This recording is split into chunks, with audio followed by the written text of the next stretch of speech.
Okay. All right, let's do it. What do you think, like?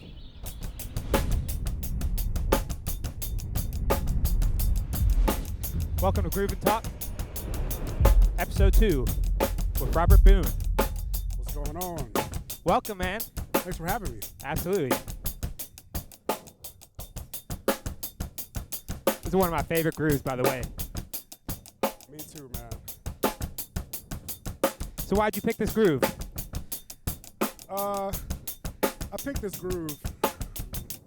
Man. I picked this groove because I'm just being from the South. Oh my God. So I picked this groove. I just really like Outkast, man. And being from the South, they had such a big influence on like pretty much all genres of music to me.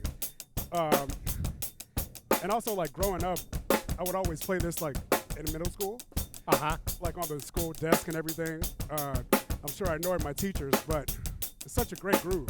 Yeah. And one of the first like really hard bass drum patterns that I learned on drums. So I've never done it while talking. Yeah. Which Me is the neither. tricky part. But it's such a great groove. The syncopation in the bass drum is what really kills it, you know? Yeah. So, and there was nothing else like this on the radio at the time, for sure.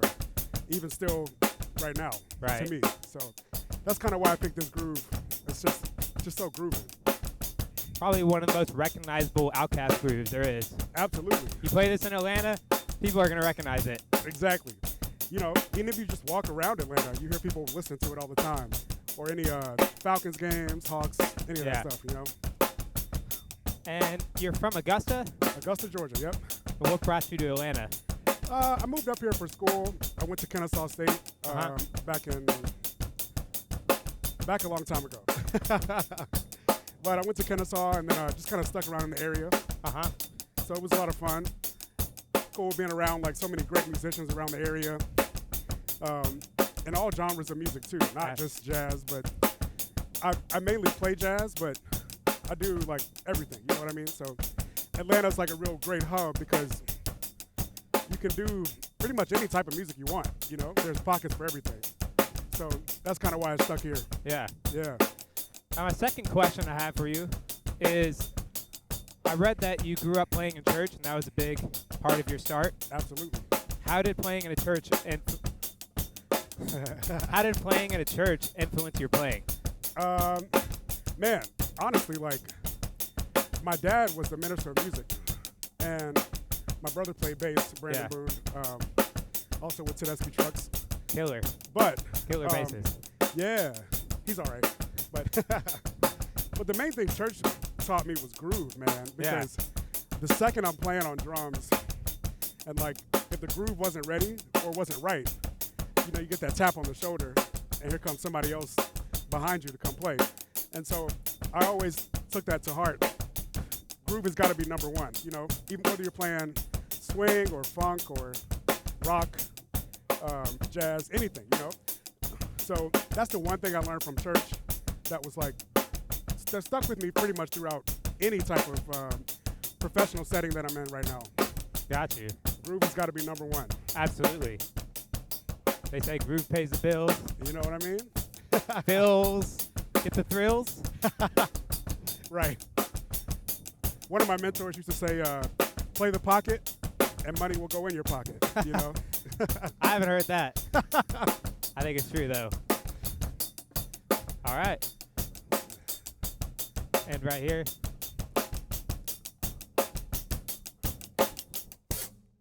Nice. Yeah, man. Nice. Really fun. Yeah. Once you get the flow, you start talking. Yeah. It's a little easier.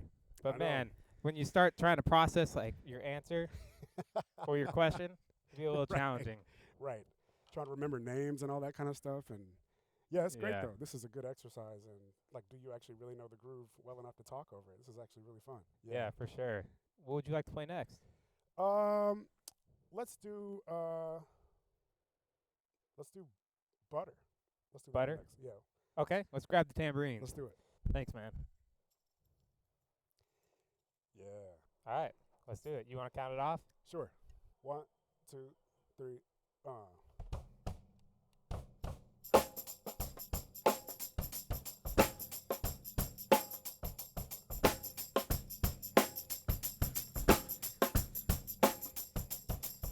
So what groove is this? So this is a groove from Tribe Called Quest tune called Butter, off of either the Low End Theory or Midnight Marauders, but one of the two. Why'd you pick it?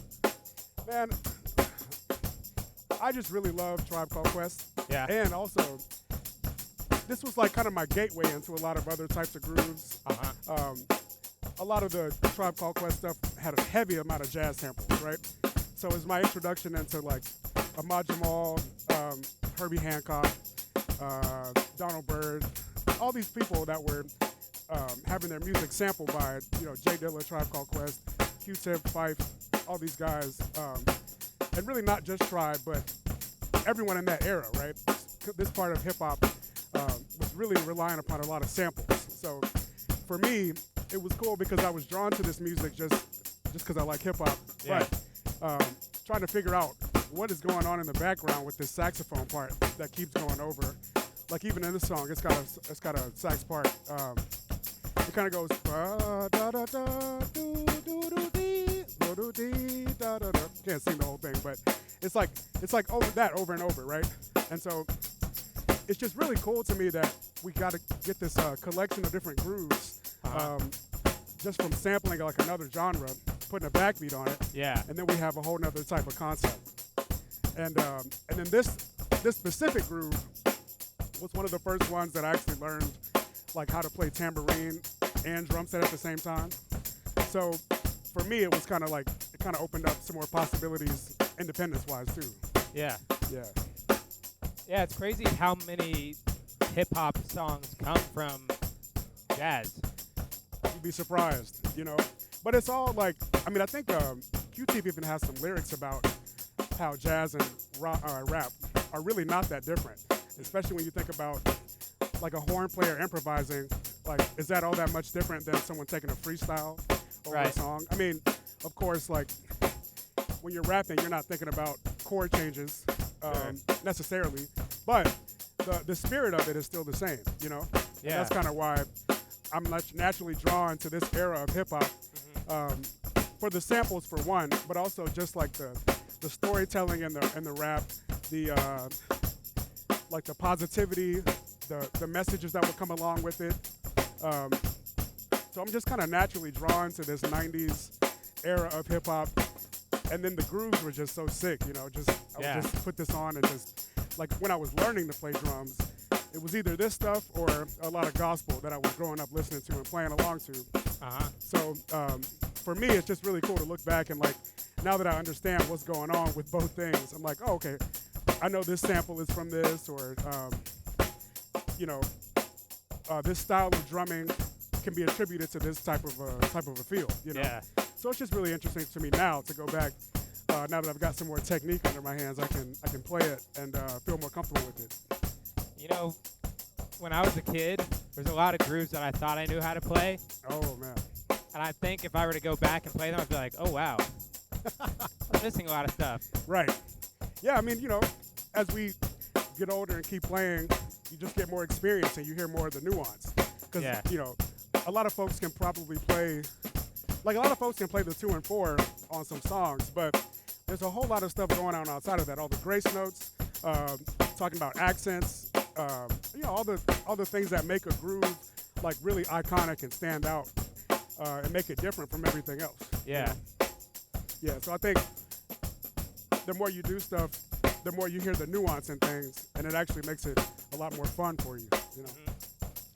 My second question is, when did you know that you wanted to do this as a career? Oh man, probably when I was 5 or 6 years old. Oh wow. It was pretty early on. Like I was saying earlier, my dad was the minister of music at our church growing up in Augusta, and I would just follow him around to all the rehearsals I could. As soon as they take a break, try to run up and play drums really quick, probably annoying everybody. One funny story that my mom always tells is that she would always buy me packs of pencils so that I could beat on the back of the pews at church. Oh, like, really? Growing up, yeah. So, like, drums is just something I just always wanted to do.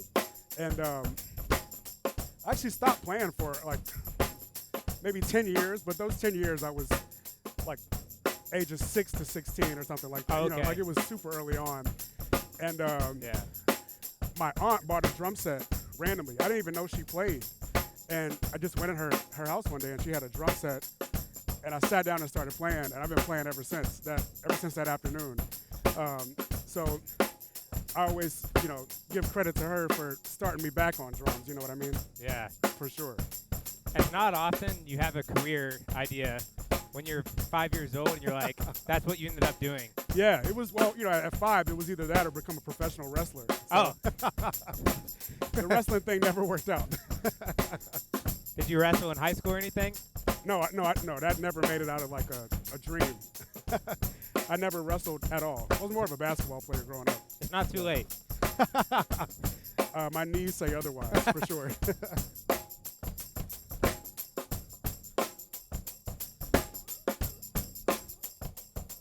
All right.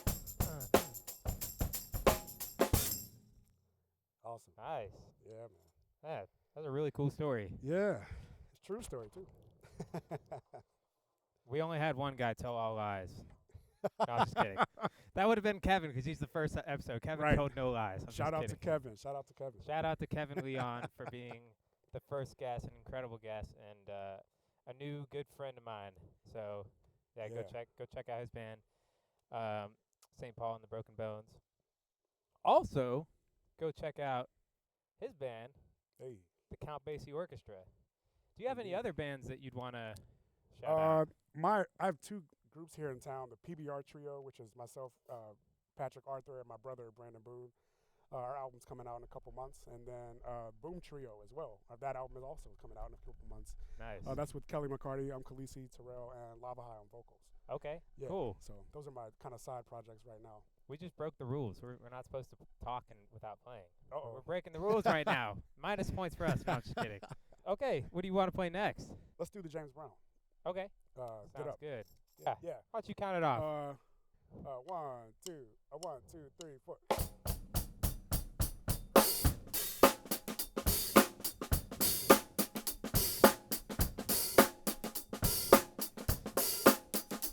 So what groove is this, and why'd you pick it? Get Up by James Brown. Uh-huh. And so I picked this, you know, I'm from Augusta, and so is James Brown. Yeah. And I actually have a really crazy story about James Brown. So I probably was like 8 or 9 years old or so, and my mom is driving us home from school. We stopped to get gas, and a limo pulls up next to us, and the window rolls down, and it's James Brown, right? So my mom, she lets me go over there and talk to him. Yeah. And so I like walk over, he waved me over there, and I'm like kind of skeptical because I never met him, and plus he's just like a larger than life figure, you know what I mean? So, Yeah. Anyways, we start talking, and he's just kind of asking me questions and like, you know, what's your name and age and all that stuff. But then he asked me if I played any music, and I told him, you know, I just started playing drums, play at church or whatever. So then he says, "Oh man, that's great." So then he reaches over and he grabs a stack of CDs and he gives them to me, and he's like, "If you learn everything on these CDs, you'll be just fine." Really? And I was just like, wow, that was so nice of you to just like kind of pour into me like that, even at such a young age. Yeah. But yeah, it was about a stack of like 5 or 6 CDs or so. And like the James Brown Big Band album was one of them. There's like a greatest hits. Papa's Got a Brand New Bag. All that stuff. I mean, just like so many great records. And it was just really cool to like come close to a legend like that, you know, and just have him kind of give me some pointers about some things. Yeah. Because he always had like the best drummers. Yeah. I mean, like we can go down the list all day. But it was just really cool to get a chance to meet him and talk to him about that really quick. Also, growing up in Augusta, all the high school jazz bands, we all played this song. Oh, really? Yeah, and whether you play it by ear or this was actually one of the first tunes I learned how to read music for on a like in a jazz band, which like, you know, that's controversial in itself because there was no, I guarantee you there was no sheet music back in the day for those cats. You know, they just kind of playing it and making these parts up. But for me, like as a teenager, it was great to be able to look at it on paper and kind of get a starting point. Because as we were talking about earlier, like the nuance is not on the page ever. But it is really cool to just kind of take a step back and just see what it is on the paper and just start there. And then you can go and add the sauce to it later, you know what I mean? Yeah. Yeah. But, so I've had a lot of chances to play this song. Nice. None while talking, but it's just like such a fun groove to play too. Like the hi-hat part is just so killing to me.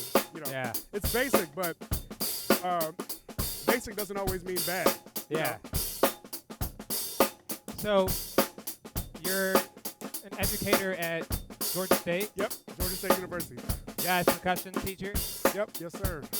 So I teach jazz drum set. I teach a couple of the classical majors drum set as well, just trying to help them get ready to read music for shows or like pit orchestra things. Yeah. And then I'll teach like jazz history, and I also help out with the ensembles too, like jazz combo, big band, any of that stuff. You know what I mean? Yeah. Yeah. Do you have any advice for drummers trying to make it today? Make it like professionally? Or just be professional, man, have success. The first thing you got to do is you got to practice. I mean, really, once you get to a certain point, it's kind of assumed that everybody can play. And it's just about, like, people are calling others based on other things. Like, do you show up on time? Are you wearing the right clothes? Did you do the homework? If they send you an email saying don't load in through the front, can you follow that and not load in through the front? Like stuff like that. So really, like, work on your professionalism just as much as you do like you're playing, right? Because I would hate for you to like get so good, but then you cancel everything out because you can't show up on time, right? Or we can't trust you to bring. Every time you show up to a gig, you forget something. You know what I mean? Like, yeah. So as long as you can work on kind of being more professional and just taking everything serious and treating every gig like it's your last one, because you just never know. So that's really one of those things. Like the number one thing I try to teach to my students. I mean, we're gonna work on drums too, for sure. But I also don't want you to discredit it by being late or not showing up and just doing all the kind of craziness that we know runs rampant sometimes in our musical community. Yeah, for sure. Yeah. Yeah, it's interesting because, I mean, a lot of people can play, but I'll pick somebody who maybe doesn't have as much shot, but is really professional. Exactly.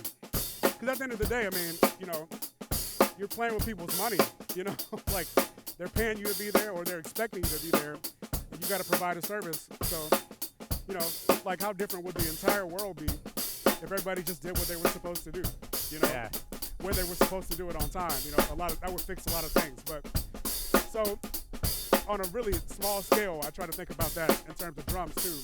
Like the least I can do is just show up prepared. The least I can do is show up on time, and look like I care about what's going on, even if I don't. You want to make anybody that hires you like feel like you're taking that gig as seriously as you take any other gig, Yeah. So I don't view life through like big gigs and small gigs. If I said yes to it, I'm gonna put my all into it, and that's kind of how I was raised. Yeah. Awesome, man. Yeah. Thank you for sharing that. For sure. Well, advice for everybody, for young drummers out there.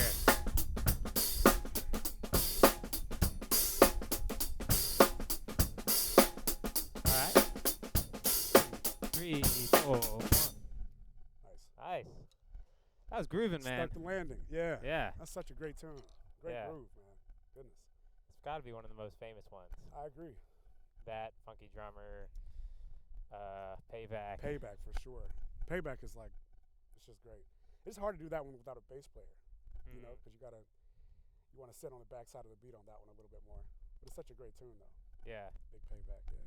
Shout out to Lil John Roberts. When I was younger, I got a lesson with him, and the first thing he said to me, he was like, "What genre do you want to play?" I said, "Funk." He puts on the Payback, and he's like, "Let me see you play it," and I'm playing it, And then he's like, okay, cool. And he's like, here's my spin on it, or here's how I play it. He sits down and plays practically the same notes I'm playing, but it sounded so much better. Yeah. And I was just like, bro, like, he's just like, man, he's just got such a nice groove. And that really taught me a lesson of, like, touch and feel. Exactly. He's such, he's got such a good touch and feel. Yeah. Nuance. I feel like that keeps coming back up today. Yeah. That's the truth. Nuance, yeah. Shout out to Lil Jon, though. He's amazing. Yeah. Yeah. Another Atlanta guy. Also Philly, but. Yeah. Right. So what groove do you want to play? Maybe that jazz one? The Poinciana. Yeah. Yeah, let's do that one. Let's grab our mallets. Yeah. Switch it up a little bit. So I'll just count it off, I guess. Okay. Just normally, and we'll just start right on it. Sure. 1, 2, 1, 2, 3, 4.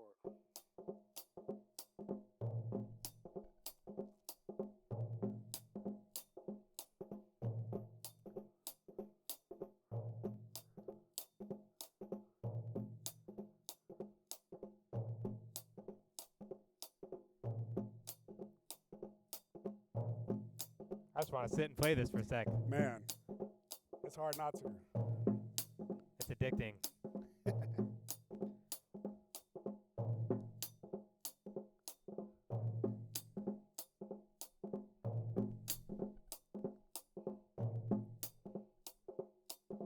So what's this groove, and why'd you pick it? This is a groove from a tune called Poinciana by Ahmad Jamal. And the groove comes from Vernell Fournier, who's a drummer out of New Orleans. And it's got like all this, I mean, obviously we're using sticks and mallets or whatever, but you can hear the New Orleans influence kind of on this like big four, like the floor tom is kind of like representative of what you would think of like a big four in a lot of New Orleans music, right?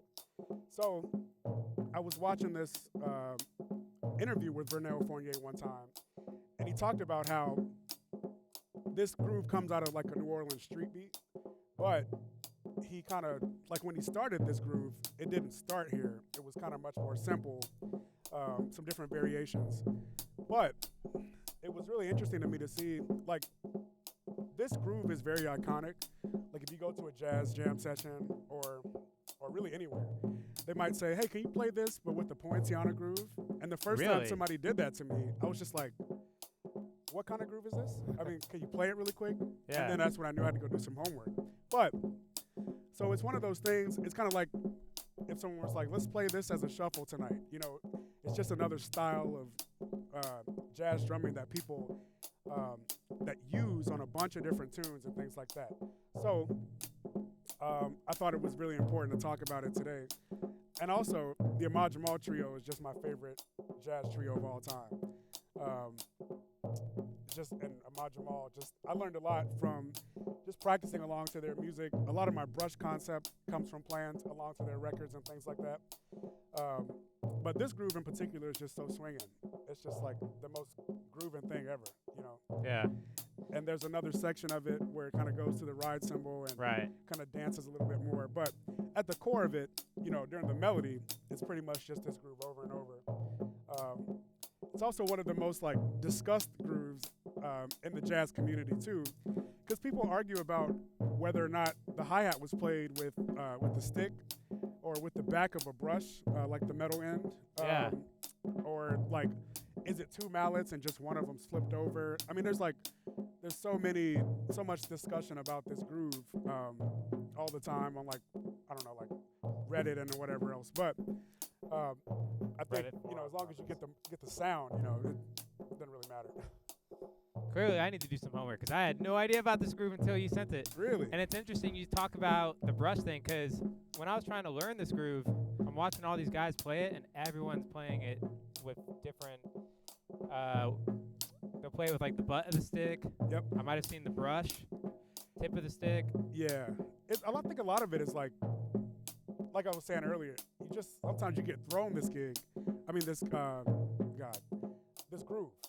And so it might just be like, all right, I didn't even bring mallets to this gig today. So I'm just gonna play the sound that's supposed to happen. But I do know, I think the one thing everybody agrees on is that the snare and tom is done with the mallet. Everything else, people are gonna argue anyways. Yeah. So yeah, this is really tough to play this because it's like I almost just want to dance instead of talk. If you look earlier, you'll see me like kind of like starting to do this. Yep. It's a fun groove, man. It's so really, killing. it's a vibe, man. Yeah, but people play this on all kind of stuff. It's great. It's a really great groove. So drummers out there got to learn this one too. Yeah. Yeah, Speaking of jazz, you play with the Count Basie Orchestra. I do. You've been playing with them since 2017? Yep. How'd you get the gig? So I got the gig, basically, long story short, I went to Florida State for my master's degree, and we did a tribute to Count Basie and his music, maybe my second year there of 2 years. And we're fortunate at that school to have Scotty Barnhart, who's the director of the Count Basie Orchestra. He teaches jazz trumpet at Florida State. So we did this tribute concert, and he came through, kind of gave us some tips, and he got to hear me play maybe, 8 songs or so from the book. And this is why I was talking earlier about being professional and just being ready, because I had no idea what was going to happen next.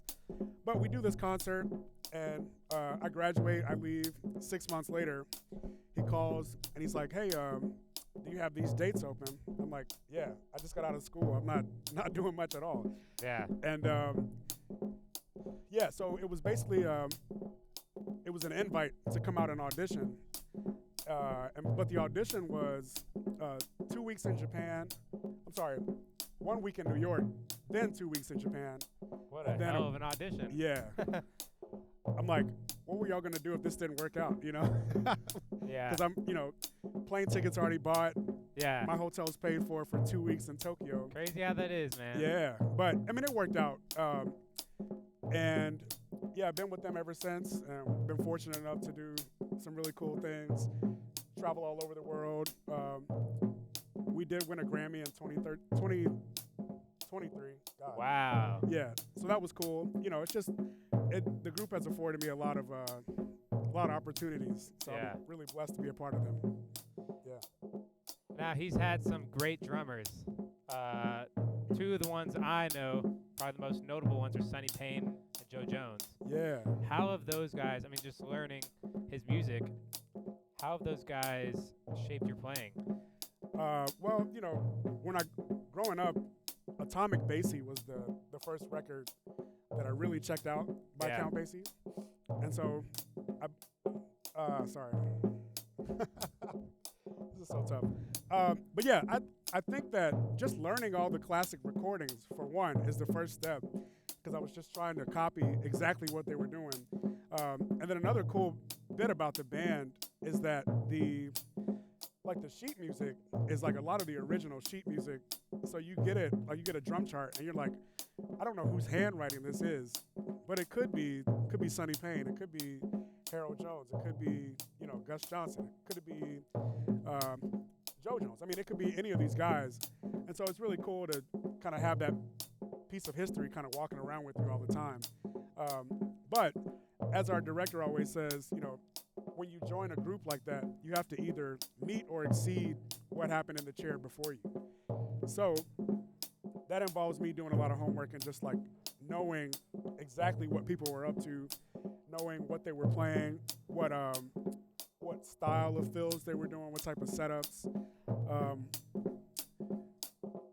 just the different ways that people shape the band. Because like a lot of the classics in the Basie Orchestra have been played for so many years and by so many different iterations of the band that it's really cool to hear like the difference in April in Paris in like 1992 as opposed to 1960 whatever, Yeah.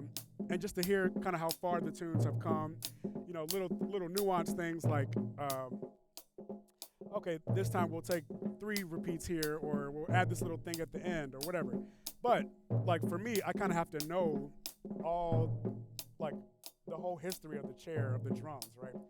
And even the guys that are still with us today, like I'll reach out to them if I have questions about anything, and so that's a really cool part too. Like I feel like a part of a family in the lineage of like super great drummers that I hope to like one day live up to. But they definitely set the standard, and you know if you just learn, like kind of like James Brown told me, if you just learn what's on these records, you'll be fine. You know. Yeah. So that's kind of my approach with it for sure. Awesome, man. Whoops. Me too.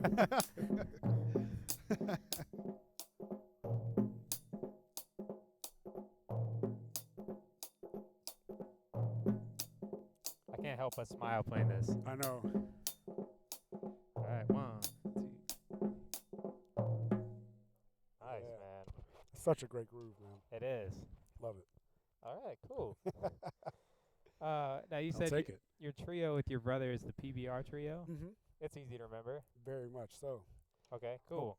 You want to? We got one more song left, right? No, I think that was 4. Bonus round. So Robert actually gave me 5 grooves. So I was thinking we could either improvise for the final round. We could either improvise for the final round, or we can play that 5th groove. What would you rather do? Let's improvise. Let's see what happens. Okay. We'll just lock in.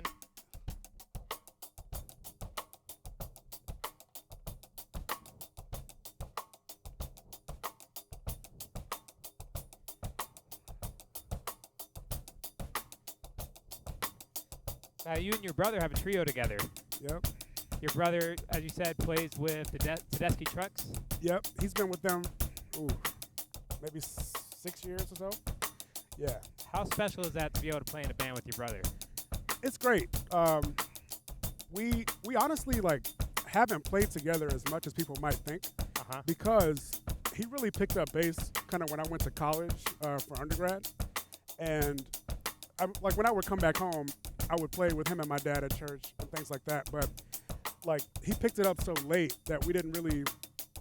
I mean, we definitely grew up playing together, but it like I had a head start for a few years. It was a while before he started playing bass at church and things like that. But it's great, man. I enjoy it. We obviously have a lot of the same like influences and experiences growing up in the same household and checking out a lot of the same music that my dad and my aunt and the rest of my family checked out. Yeah. You know, like whenever we would have family gatherings, we've got, you know, our aunts and uncles are always like, "Can you play this beat from this Parliament Funkadelic song?" I'm like, "Who's that?" But you know, and then I get exposed to it. We check it out. So it's really cool to have like a, you know, already in a band like the rhythm section with bass and drums. The connection is already so special already. But when it's like your brother, it's like on a whole nother level because, you know, for lack of a better phrase, you know, I got his back and I know he's got mine too, whether that be musically or, you know, just in life too. So that amount of trust really comes across when you're playing with somebody like that, because you feel like you have liberty to try different things, and also if we give each other feedback, you know, it's not from a negative or kind of crap talking place. Yeah. It's like actually not, you know, I know you can do this better than that because I've heard you do it before.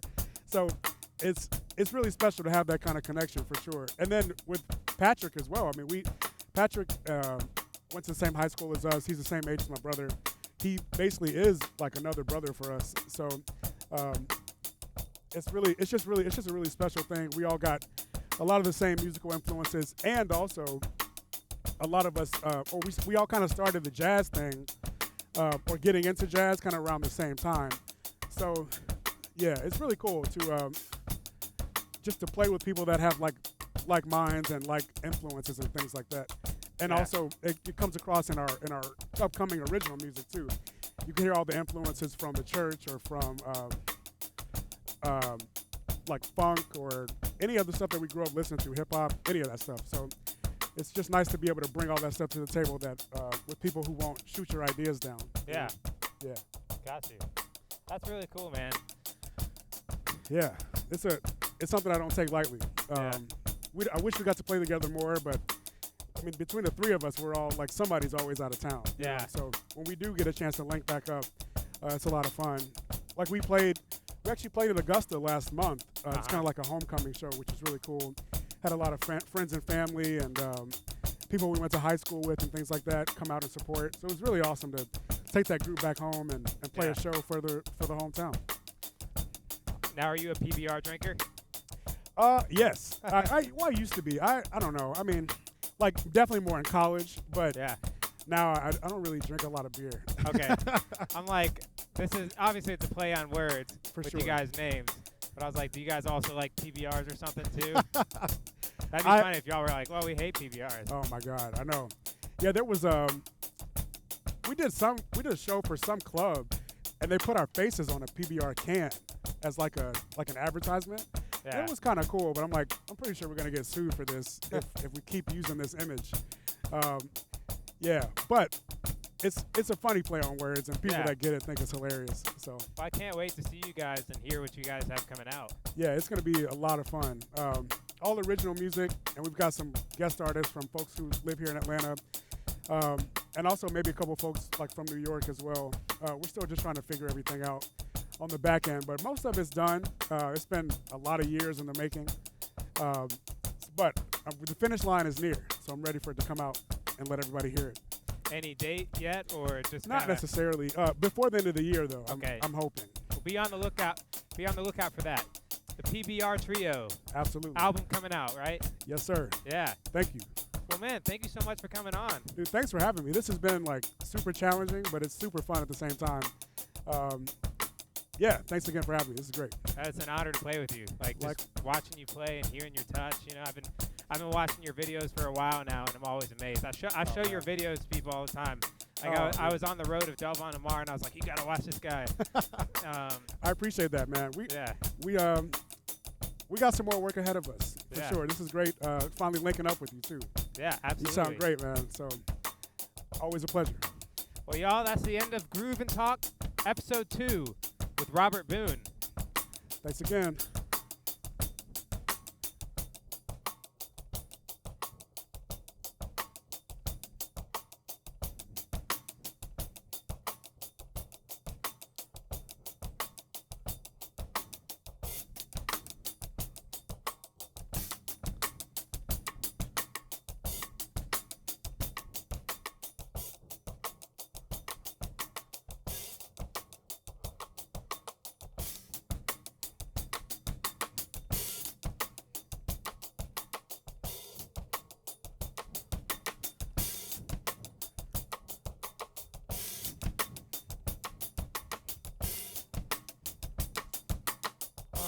Two, 3, 4. Yes, Yeah, sir. man. Awesome. That was awesome, man.